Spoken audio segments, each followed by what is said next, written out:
Channel welcomes you to the NASCAR Winston Cup Series final practice for the Pennsylvania 500. This will be the second of two sessions this morning. In the morning round, Matt Kenseth, the Winston Cup point leader, was fifth fastest.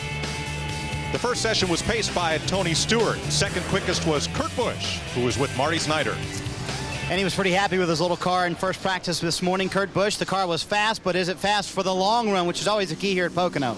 Yeah, you have to work on that. And we've shown that we can have our speed at the beginning of a run. Now we're going to sift through some of our other ideas and go with two basic plans for this second session of the happy hour. So it's a fast Rubbermaid Ford. It's consistent on the short run. And the way that it moves in and out of traffic, we got to make sure that we don't abuse the two right side tires. What did you learn here in June? You had such a good run going, and then you had the tire go down, finished second here last July. Have you taken all that information and compiled into what you can put into a winning race car? Yeah, pretty much. You just compile it in a little pile and you throw it out the window. These setups change so dramatically from year to year, race to race. You know, this car we haven't had on the racetrack yet this year. We ran it at Homestead last year and had a victory with it, had a pole.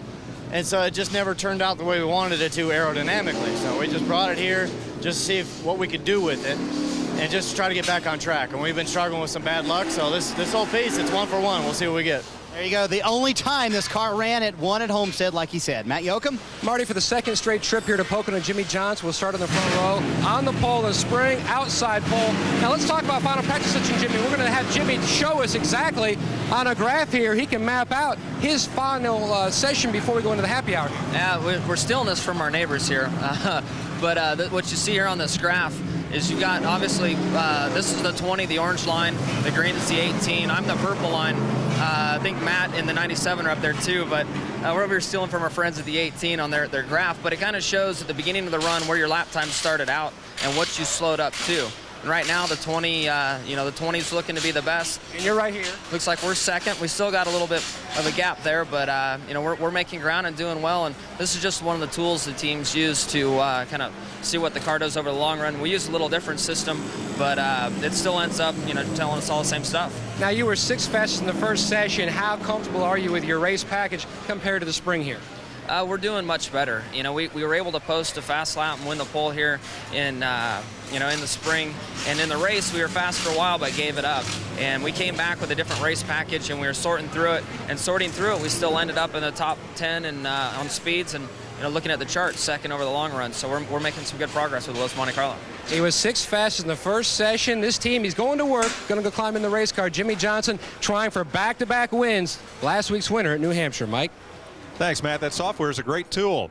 Alan Bestwick and Wally Dallenbach are in Pikes Peak for the Busch race, so I get to join Benny Parsons for the next hour. We're just kidding around about how long it's been since we shared a booth together. Back in the early 80s, Mike and I worked together at SCTN Television. Yeah, we did Rockingham and Richmond and Martinsville and some of the tracks that at that time did not have live television. But the pulse is still going. We're still here and going to have some fun for the next hour. Benny, this is the critical hour of practice, and especially so here at Pocono. Yeah, and I think that teams have to be concerned about keeping the engine alive. After all, this race is 500 miles. They can only use one engine in the weekend, and they shift. They turn the engine excessive RPMs. I think they're concerned right now what gear ratios do they use in the rear gear and the transmission to keep this thing alive for the 500-mile race. Third gear, fourth gear important, and the rear end, but do you have time to make changes to all those during this short practice? No, you will not have time to make it, but you can go back to the truck afterwards and decide, well, look, we're turning too many RPMs. We got to change this third gear. We got to change the rear gear and something. But again, the engine, you can't turn these things 96, 9700 for 500 miles. It's not going to work. And if you do, you'll be back in the garage before the race is over. And the reason? This track has 3 different radius turns, 3 different bankings, and 3 different length straightaways. It's a challenge to be sure.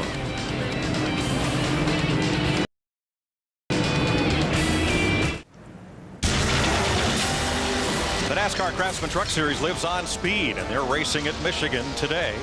1 p.m. Eastern Time, live and only on Speed Channel. Jamie McMurray was third in the early morning practice. Matt's with him. And very impressive in that morning session. And you probably wish we didn't have a happy hour, don't you?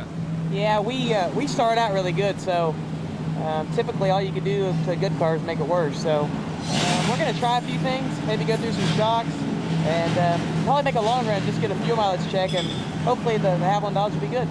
They started out with a setup that Sterling Marlin had and kind of migrated something a little more to the comfort level that Jamie likes. Third fastest in that session. Marty? Well, Maddie, Tony Stewart's hopping in the race car right now. Of course, fastest in this first practice this morning. And I just talked to him a second ago. He said, you know, it's just a matter of getting this car in race trim to making them feel comfortable. Yesterday, they did not have the speed in this Home Depot Chevrolet. And this is the same car that won here in June, and they tested here in June. Once they got it in race setup, it gave them the same feel they had last time, and they're very happy with the car right now. In the early session, Tony was 0.2 quicker than all the rest of the Winston Cup drivers. Here are the top 10 speeds. Man. Kevin Harvick 10th, Elliott 9th, last year's winner.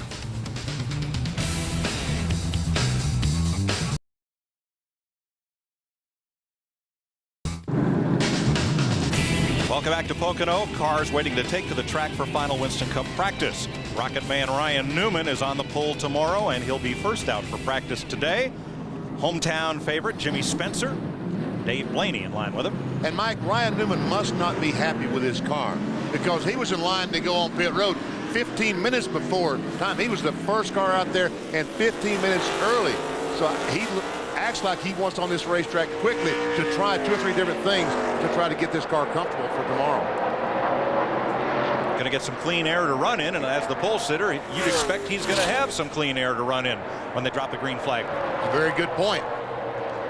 We can see him accelerating up to speed. He's already at 178, 180 miles per hour in the tunnel corner. Mike, you talked about this being a very unique racetrack. It's a triangle, and we'll call them turns 3. This is turn 3, and it's very, very crucial to get through this corner well because it leads down to a very long straightaway. If you slow there, then you're slow for the next half mile or so. Alan Johnson wrote a great book on road racing technique, Benny, and the defining principle was that the most important corner on a road course is the one that leads onto the longest straightaway. And the same thing holds true here at Pocono. And everything, these corners being so different, everything is a compromise. If you're perfect in this corner, you're not going to be perfect in the top end. So you have to be okay at all 3 corners, and then it's up to the driver. And I think that's one reason the drivers like this racetrack. It is up to them to try to find that line around the racetrack to make them faster than someone else.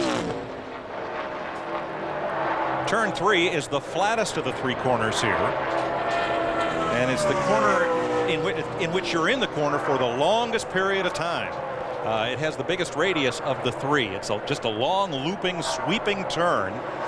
It's almost a half mile from one end to the other. Yes, and you can see Spencer up high off the corner and Ryan Newman low.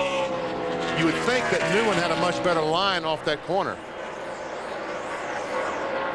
Spencer's from nearby Berwick. Had his golf tournament on Thursday to raise a lot of money for charity. I was up and participated in that. How about this new paint job on Ricky Rudd's Motorcraft Ford? It's not so much the paint job, Benny, as the story to commemorate his 700th consecutive Winston Cup start, which is a record that continues to build. You see Go Dad next to the 21. Ricky's 8-year-old son Landon designed that paint job, and it's a winner. Let's get out of Marty in the Winston Cup garage. Well, what you're looking at is Ryan Dubois, one of the general mechanics for Jimmy Johnson's team, and we're trying to get Jeff Gordon's car here all in at the same time. Happy hour or any practice in the garage area can be a little congested down here. Ryan had his foot ran over by Casey Mears. Casey was trying to avoid a couple of cars and swerved and hit Ryan's foot. He's fine. It's his right foot, so for any family members watching at home, he's fine. He was laughing about it a moment ago. But they're going to take him to the infield care center, just check and see if any bones are broken in his right foot. But he's fine and was just joking about it with me a second ago. Said it hurt a lot, but he thinks he's going to be just fine. Thanks, Marty. Kyle Petty into the Adam Petty garage after a couple of laps, and Dave Blaney in for a check of tire temperatures. Rusty Wallace, Ward Burton come off the racetrack. Dale Jarrett, 22nd in the morning practice in the UPS Ford. Marty, that fella is not one of the over-the-wall gang, is it?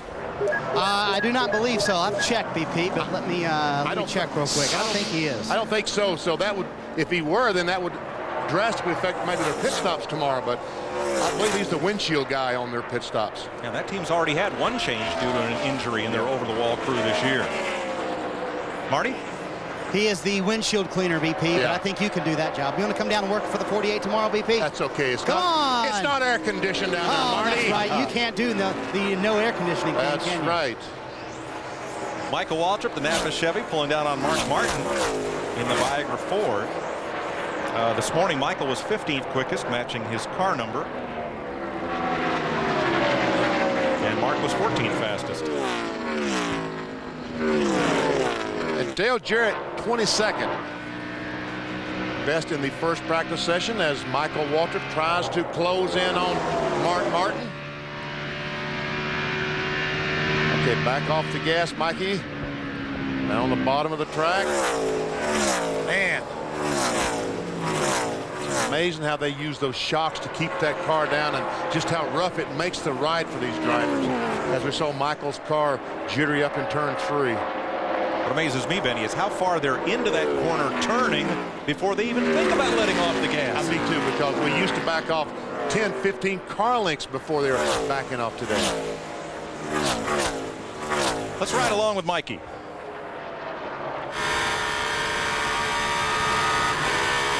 Third and shift. Check the RPM and the miles per hour.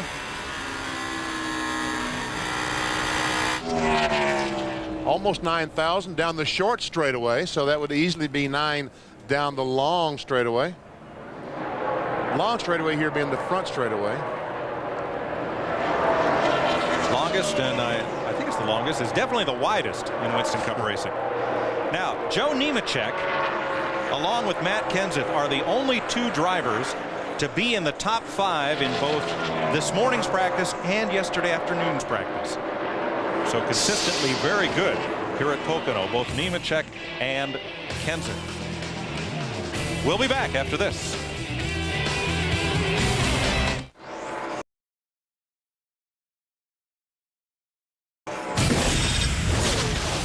The ARCA REMAX Series is in action here in Pocono this afternoon, and you'll see same-day coverage of ARCA racing tonight at 8 p.m. only on Speed.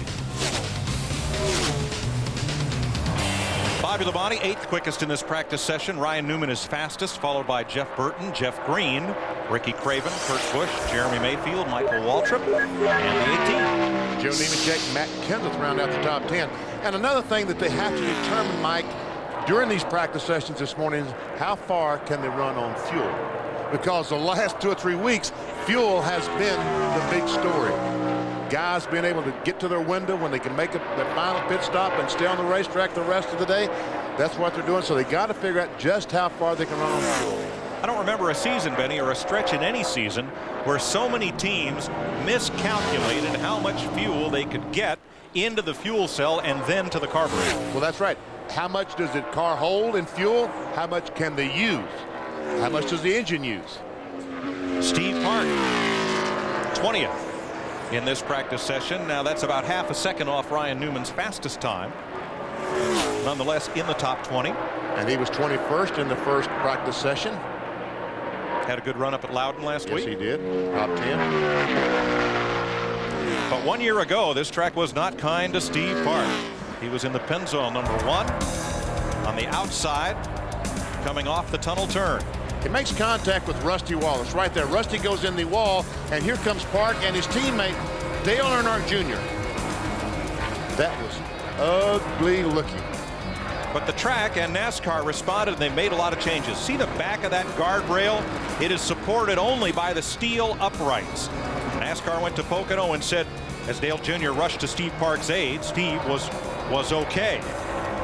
They said, we want the posts closer together, and we want a dirt berm backing up that guardrail.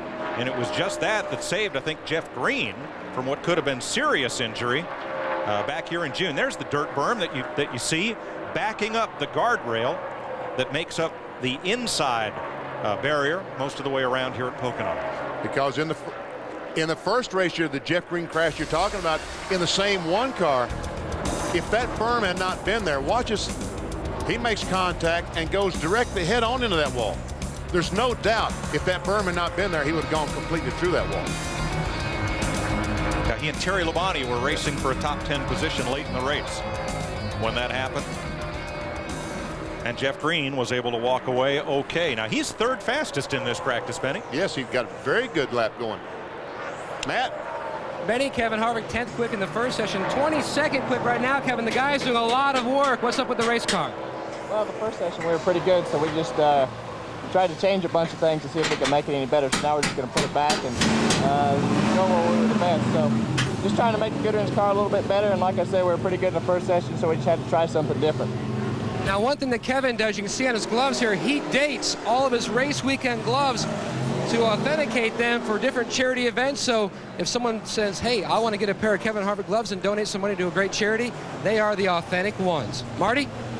Well, Matt, Jimmie Johnson's car is now currently the 19th fastest car. A little too loose in one is what he wants. One thing that odd that happened to him in the first practice, he said his shift points changed, and he's not quite sure why his shift points changed. Look at the front of his right front fender of Jimmie Johnson's car here. You see written to Blaze, his best friend Blaze Alexander. Of course, we lost him in an accident a couple of years ago. He remembers Blaze especially this weekend because his last win came here in an ARCA race. And also this weekend, Jimmie got passes for Blaze's brothers to come to the racetrack, and he keeps Blaze on the front of every one of his race cars and in his memory every week. And Marty and I were talking to him yesterday, and he said, and Blaze beats me to the start-finish line every race. Last week at Loudon, I won the race, but Blaze was the first one across the start-finish line. The ARCA garage here at Pocono, named in memory of Blaze Alexander, as the Winston Cup garage is named for Adam Petty. Blaze grew up not too far from here, Montoursville, Pennsylvania. And on a poignant note, was reminded this week that we lost Davey Allison. Hard to believe that many years ago. A great rising star of NASCAR in a helicopter crash this particular weekend. 10 years ago. Jeff Burton is second fastest, and boy, that's going to be great news for that 99 team. Yes, and these guys seem to be getting better each week. They struggled last year. Oh, it was terrible to watch these guys. They struggled so badly. And this year, beginning of the year, they struggled. But they're starting to put it together. The last month, 5 weeks, we've seen a lot of progress in this entire Citgo team. He and Dale Jarrett side by side. Jarrett's up to 13th on the practice chart. Kurt Busch second in the morning practice, 5th in this session so far. The Sharpie Ford. And as Jeff Burton's fortunes have turned to the good side, Kurt Busch's fortunes have turned to the bad side. It's not that they're running poorly, they're having all kinds of trouble finishing the race. Here in the spring, in June, just 6 weeks ago or a month ago, they were here. And he's running well, but blew a rear tire. Interesting, Benny, he said he has a Homestead car here. What he said in the interview prior to practice, talked to his younger brother Kyle on trackside last night, who's running the ARCA race here today. And Kyle said they have an ex-Martinsville car here at Pocono. All getting that downforce. And look at that, 92, almost 9,300 RPMs going into turn one.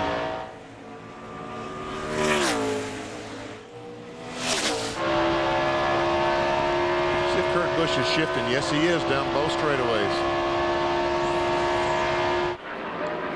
Tony Stewart was fastest this morning. He clicked off a lap of 54.25 seconds. The best he's been able to do this session is 55.22. So obviously they're comfortable with they're just trying some things right now. They're trying to figure out how much gasoline they can use. Stewart comes in here as somewhat of a favorite after his victory here just a month ago. Heard we Jeff Green crashed with just a handful of laps to go. And that brought out the caution flag, and the race ended under the caution with Stewart pushing Buster Alton through the tunnel corner. Pace car driver.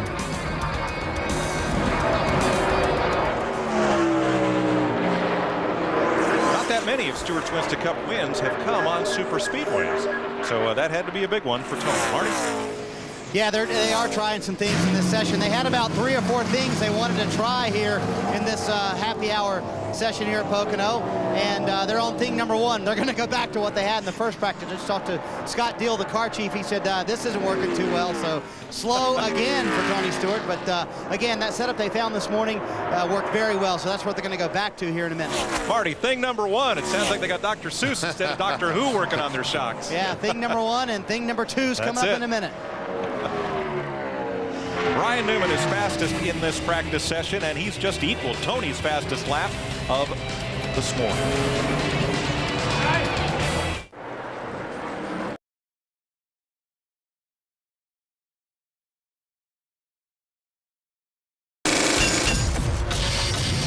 Tomorrow, AMA Super Sport Motorcycle Racing from the Mid-Ohio Road Race Course, followed by the Superbikes, noon and 2:30, live on Speed.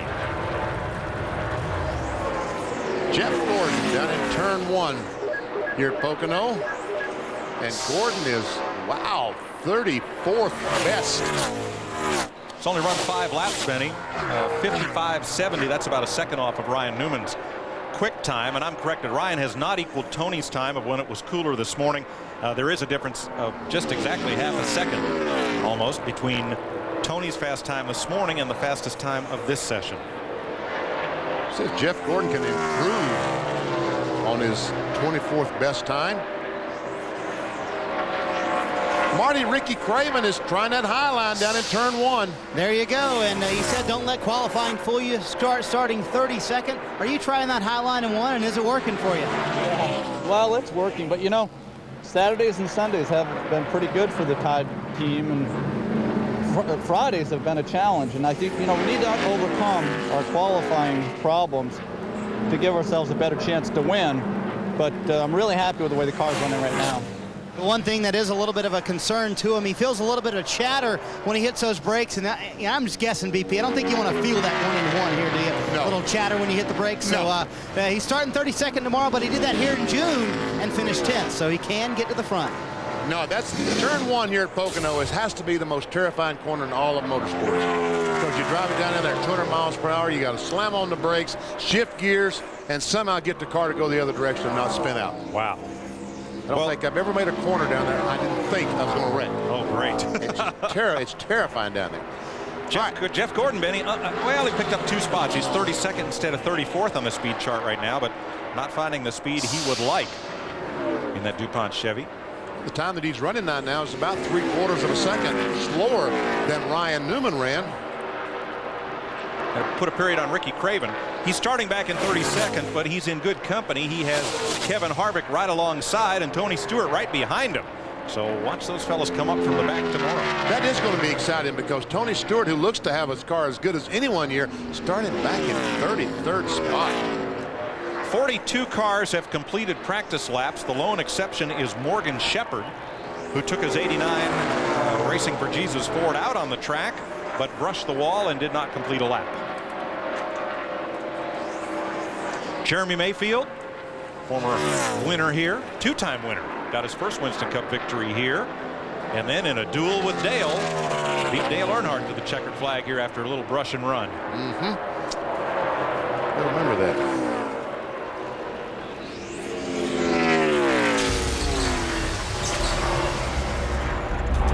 Mayfield's first came for Roger Penske. And that was the biggest moment of his career to that date. And the second one was one for the books. Turn 3, final lap. Gets in the back of Earnhardt. Comes on to the checkered flag. Jeremy was on trackside last night, and he said, you know, he said, I looked in my mirror as I crossed the line and went, uh-oh, how's this going to play out? There's Dale telling Jeremy he's number 1. But he said once they climbed out of the cars, everything was good. Dale, he said Dale was really great about it. They went on and raced each other hard and clean. You could see in that tape, you could see Dale's car wiggle just a little. That allowed Jeremy to get to him and just put a little rub on him. Well, you saw the 3 car just a moment ago. Here is Dale Earnhardt Jr. in the Bud number 8. Gosh, are we at Daytona? Look at him and Michael running in tandem together. Or Talladega. Matt. Mike, while point leader Matt Kenseth has been tight everywhere, Dale Earnhardt Jr. has just been tight in the middle of turns 1 and 2. He says the car is good in 3, especially in 3, a little free. They made a track bar adjustment on his last visit to the garage trying to work on that. They were going to make a spring change, but then they decided, let's just do the track bar adjustment, see how that makes the car react. They don't want to do too much too soon. Now, Benny, is that something as a driver you make too many adjustments and then maybe get yourself off track? Well, Matt, you have to make your changes and you have to establish what they did. if the change helped or it didn't help. And you can't make wholesale changes and the car runs faster or slower because you don't know what made it run faster or what made it run slower. And in the morning when they determine what kind of final setup they're going to put under this car, they got to go back and get all those notes. And if you make too many changes, you just don't know which one helped or hurt. Marty? Well, BP, we found the problem for Jeff Gordon. They just don't know how to fix it. Tight in, loose off. And, you know, you got any suggestions for these guys? Maybe I can throw a few Robbie Loomis's way, and maybe that might help out a little bit, BP? That's okay. That's okay. You don't want to make any suggestions. I think Jeff and Robbie would have much better idea what to do than I would. I think that's a good bet, BP. But anyway, they're going to change a couple of shocks in the front. Also, the 2 front springs might come on here to this side of the car. You can see the loose off for Jeff Gordon. He found the wall. Of course, that was yesterday in qualifying, and they haven't fixed it yet. So, you know the old theory with race cars, you don't fix it because if you fix it, it breaks again, right? Matt? Well, Benny, they're going to back up on that track bar adjustment for Dale Earnhardt Jr. He felt like it just made the car a little too tight. It also started picking up the left front. So now they're going to talk about maybe making a shock package adjustment up in the front. You can see that up in the front, Jeff Clark is unbolting the left front shock, possibly doing shocks in the rear as well. See, they're making that rear sway bar adjustment on the left side. That's something that you have to do with the wrenches. We saw them on there with the wrenches. Now you can adjust the right side through the rear window. We see them do that on the pit stops all the time. But now they're trying to get it adjusted and get it in the right place so they won't have to fool with that tomorrow. It looks like they're going to change the rear shock as well, the left rear shock as well. Yep. Now, Benny, do you want to start the race here a little tight or a little loose? Well, I always want to start a little bit tight, because you felt like that as the race wore on, as the tires got hot, as the racetrack got all that oil and rubber on it, that it would get loosened up.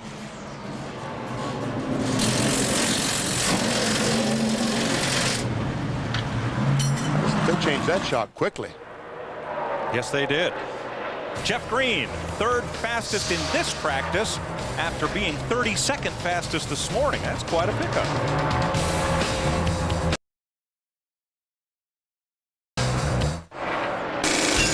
Sunday night, all the news about your favorite sport is on Speed. Speed News NASCAR edition at 7 Eastern, followed by Speed News Sunday, and then NASCAR Victory Lane. If it's about racing, it's on Speed every Sunday evening. Ryan Newman, Jeff Burton, Jeff Green, Ricky Craven, and Kurt Busch are the fast 5 in this final practice session. Michael Waltrip up the board to 7th behind Jeremy Mayfield and Bobby Labonte, Joe Nemechek, and the Winston Cup point leader Matt Kenseth. But this man's surprising. Jeff Green didn't do much, Benny, in practice up until just now. In Friday's session, he was 34th best, and he qualified 39th. And this morning, he was 32nd, and now he's 3rd. They made some huge changes, and obviously, it has worked. Marty. Well, I found Bill Elliott, who won here last year and then went on to win at Indianapolis. And Mike Ford told me the car's good. You're looking for more speed. Where do you find that speed, Bill? Well, that's why we keep trying different stuff. You know, we just throw things at it, see if we can't get it better, figure it out from there. It feel good to you?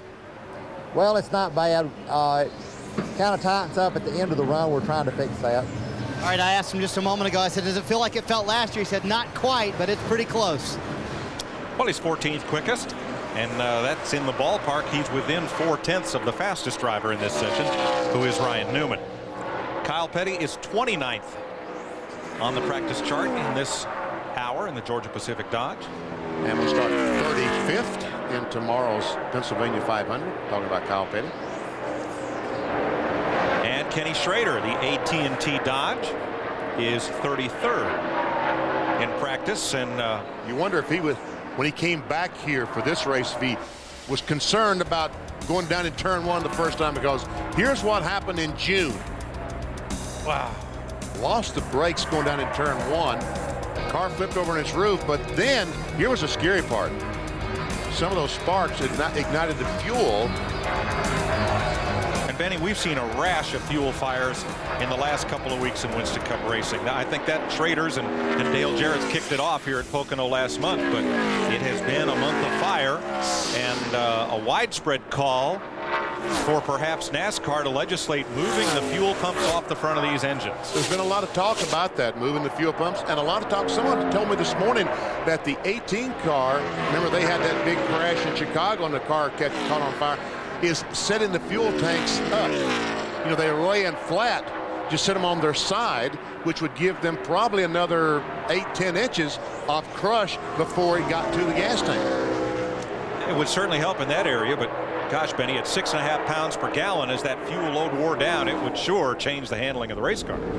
It does as well. I mean, it still does. It still does. We're just moving it forward, probably 8-10 inches. Could help. Certainly could help. Marty?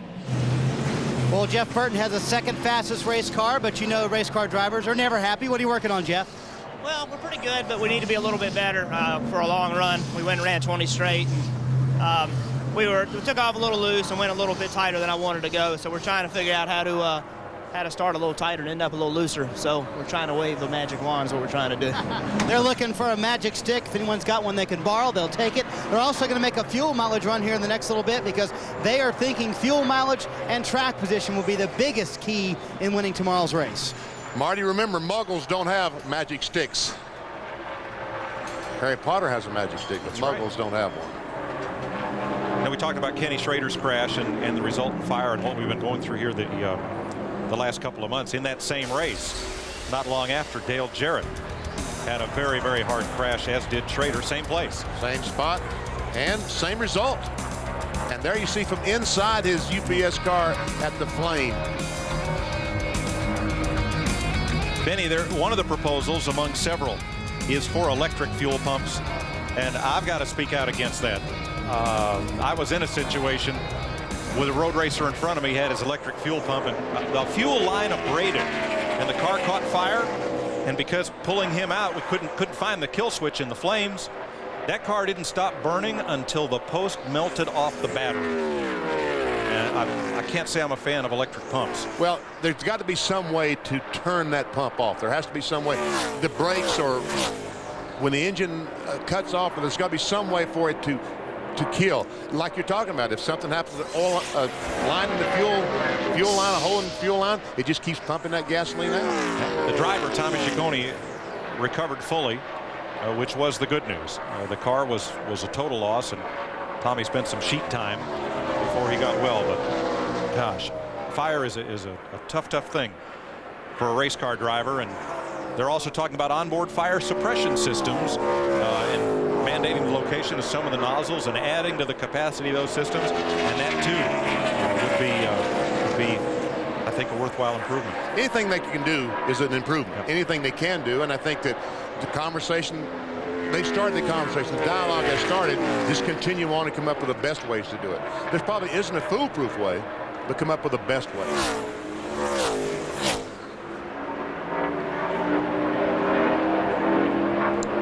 John Andretti on track.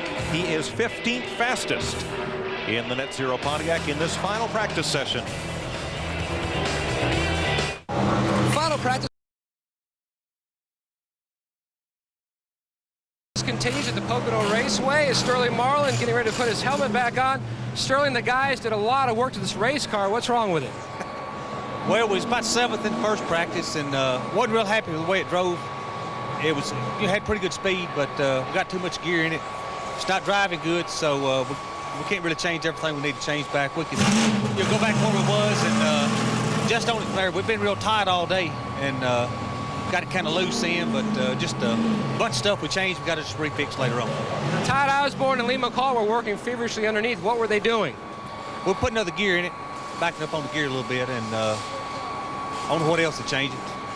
Looks like they also made a track bar adjustment as well. The last 3 races here at Pocono, Sterling has finished 3rd, 4th, and 6th, but they have some work to do to get that car as comfortable as he wants it. Marty? Matt Rusty Wallace on the radio said, you know what, it's the best it's been all day, but we're still terrible. He said it just will not turn in the corner for him, sliding all over the place, tight. And one of the things we're seeing in this practice, it is much warmer than the first practice just an hour ago. It's a lot hotter out on the racetrack. A lot of teams are sliding around. They've tried to fix it with springs thus far and haven't accomplished the goal yet. This is the car Rusty had here in June, and when he left here in June, he swore he wouldn't bring it back in July, but they took it to the wind tunnel, and they showed him it was the second best car they have in the wind tunnel. So he said, hey, you know what, let's give it a shot. The best car they have in the wind tunnel, that's going to Indy next week. You see, your first instinct is always usually the best. His first instinct was, let's never take that car back to the track. Well, okay, they talked him into it, and here he is, 28th best. And if they'd run the race at 9 o'clock in the morning, he'd be a bullet. He'd be in good shape. Car's perfect. But it's only going to get worse. Tomorrow afternoon will be even warmer than it is now, I would think. Robbie Gordon in the singular Chevy. And I'm looking for him on, there he is, 30th on the speed chart. Another car that took a provisional in qualifying yesterday. And didn't run many laps today, Benny, only 9 in this session. Terry Labonte, who finished top 10 here last month. He is 23rd in this practice round after running 10 laps and had good qualifying runs. He will start this race 6th, right behind his brother. The fortunes of Terry Labonte has taken a turn for the better in the last month or so, and it might have been here at Pocono, that first race in the early part of June, that started his good fortune. The car has been competitive each and every race since then.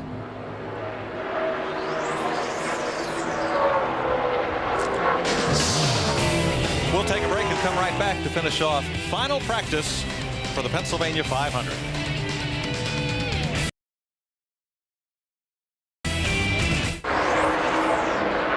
Welcome back to Pocono. Mike Joy with Benny Parsons. Dave Blaney, 31st in practice, hauling Dale Jr. Mike Wallace, Kenny Wallace, off into the corner.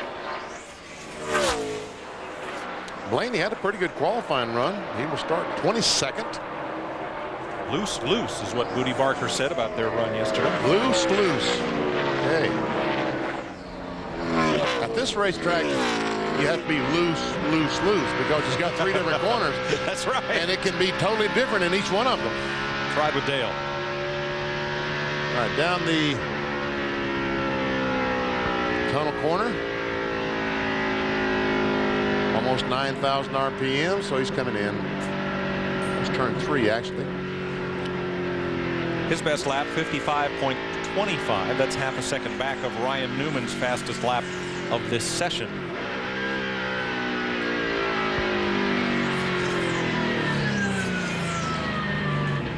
There's the in and the out.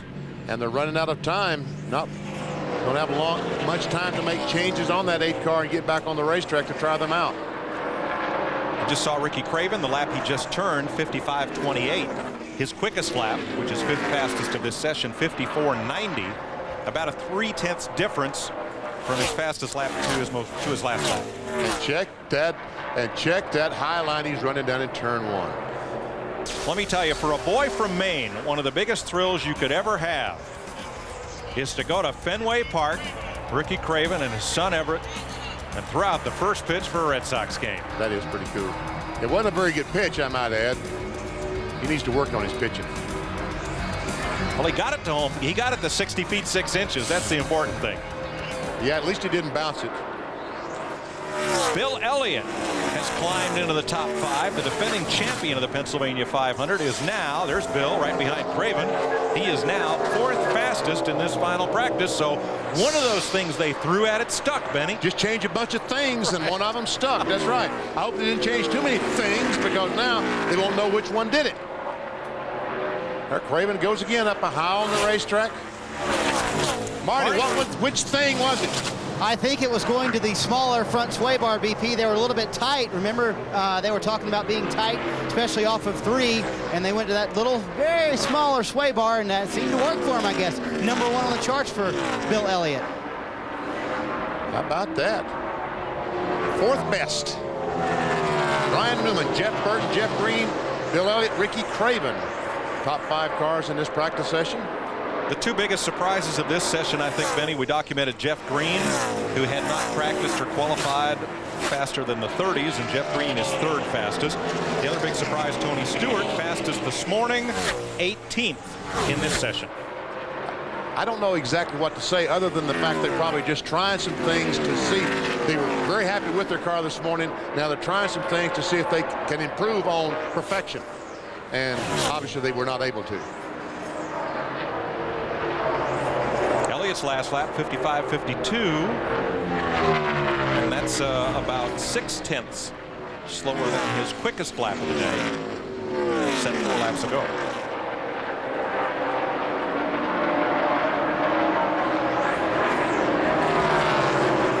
Bobby Labonte is 9th fastest in this session. He's run a total of 18 laps, Marty. and they're doing a fuel run as best they can in the, 4 minutes that are remaining here in practice before we get the red and black flags. He said he could be a little bit better in one. It just slides too much for him, and he tried to run that high line. Just didn't work for him as well as it's working for others. Matt?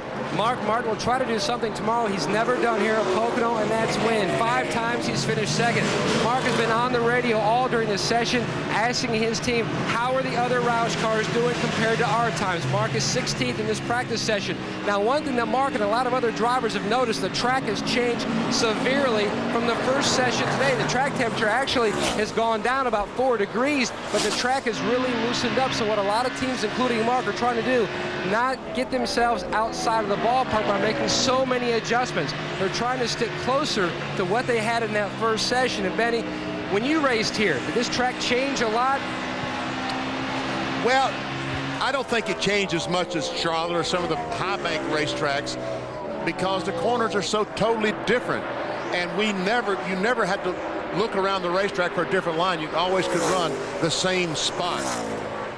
It changes. I think all racetracks change a little bit with temperature, but certainly not as much as a Charlotte or Atlanta would change.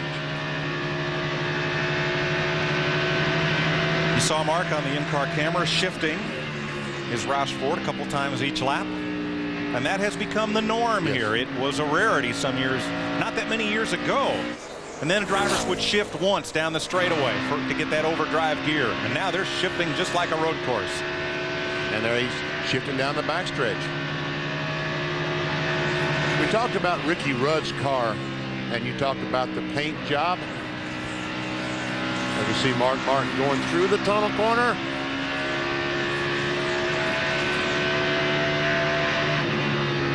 I thought we were going to see the 21 car. That's why I brought that up. It's the 17 car. Matt Kenseth trying to get one last little run in. Ooh, man. Houston, we have a problem. A big problem. Hold on. And he did. And he did. But obviously that's something that had to be addressed. Matt, what was going on down there? Well, they had the hood up on the 17 car at Kenseth. Apparently the sway bar chain broke, is what Dave Paranto just told me. But I don't think they're going to get a chance to get back out because it feels like, from judging from everybody pulling in, happy hour has concluded. Not yet, but they're not able to put a link on the sway bar and get back on the speedway. There's no doubt about that. So I guess the sway bar arm fell down on the racetrack, and those are the sparks that we saw. Now, there we go. It's over now, Marty. Matt.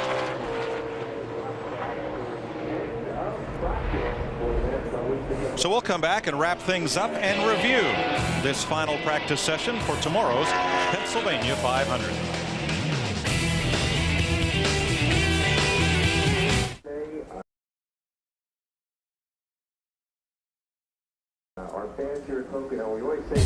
Here are the top 10 practice speeds. Ryan Newman, fastest Friday practice, fastest for the pole, and fastest this morning. Here's Matt. Dale Earnhardt Jr., did you get it dialed in? Yeah, we got our car dialed in. We were pretty quick here in that practice. Not really on the sheet, not looking that fast, but over a long run, my car's just comfortable and real fast. So we struggled the first practice, and we ain't got no more hair to pull out. So just ready to get this race started. We got a car and win the race over. 2 top 5s his last 4 starts here at Pocono. Marty?